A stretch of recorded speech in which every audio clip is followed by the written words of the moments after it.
Thanks for joining us from the Ohio AgNet, voice you know with the news you trust studio, sponsored by BASF, where you can count on the trusted performance of Alevos seed treatment to protect your soybean crop.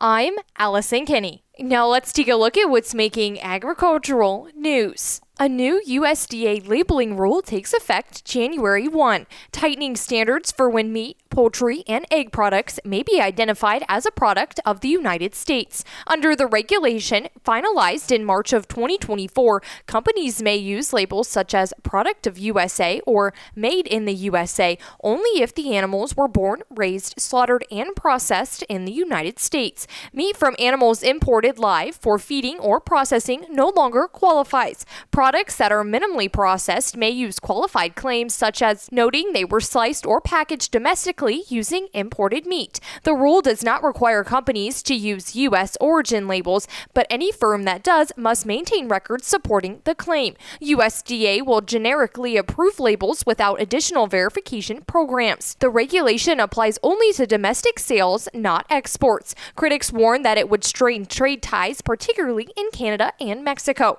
and discourage the import of live animals. Also making headlines, congressional Republicans plan to revive stalled farm bill negotiations in January after failing to pass a new measure by the year's end, extending uncertainty for farmers facing high cost, inflation, and trade disruptions. House Agriculture Committee Chairman G.T. Thompson said he hopes to schedule a committee markup ahead of the January 30th funding deadline, though he acknowledged it may be difficult to attach the bill to must-pass spending legislation. The delay means Congress will enter a third year without updating major agricultural policy. Lawmakers remain divided over whether a traditional 5-year farm bill is still achievable. Thompson and Senate Agriculture Chairman John Boozman said progress remains possible, even in an election year, but some policy experts are skeptical, noting recent budget legislation sharply expanded farm subsidies while cutting food assistance, weakening the long-standing political link between the two.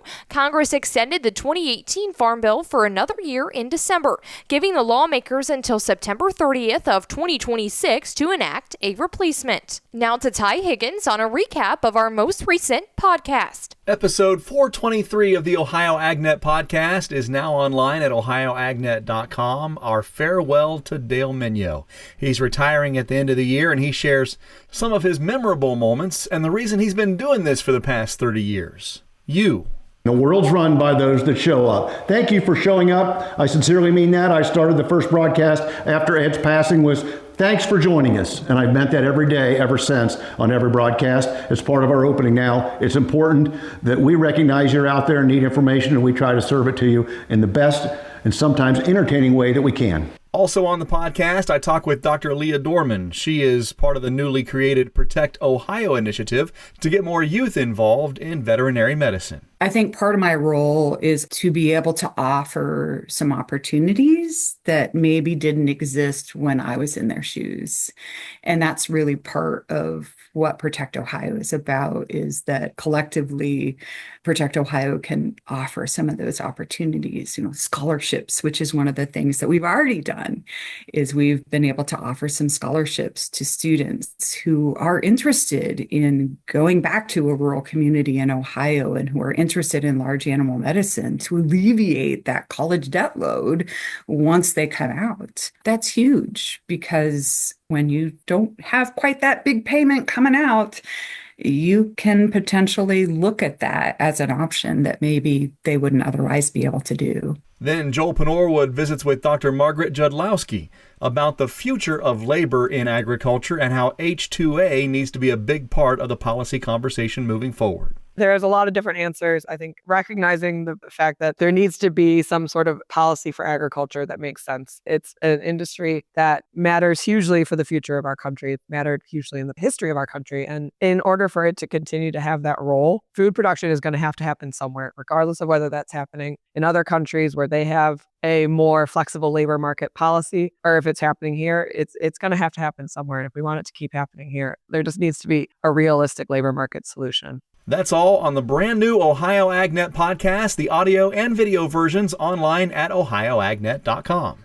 I'm Ty Higgins reporting. Thanks, Ty. Now let's take a look at the markets. Brought to you by Seed Consultants, simply better performance. Learn more online at seedconsultants.com. March corn closing in today up a half at 447.5. May corn is up 1 at 455.5. July corn is up 1 as well at 461. January soybeans are down 1 3/4 at 1051.5.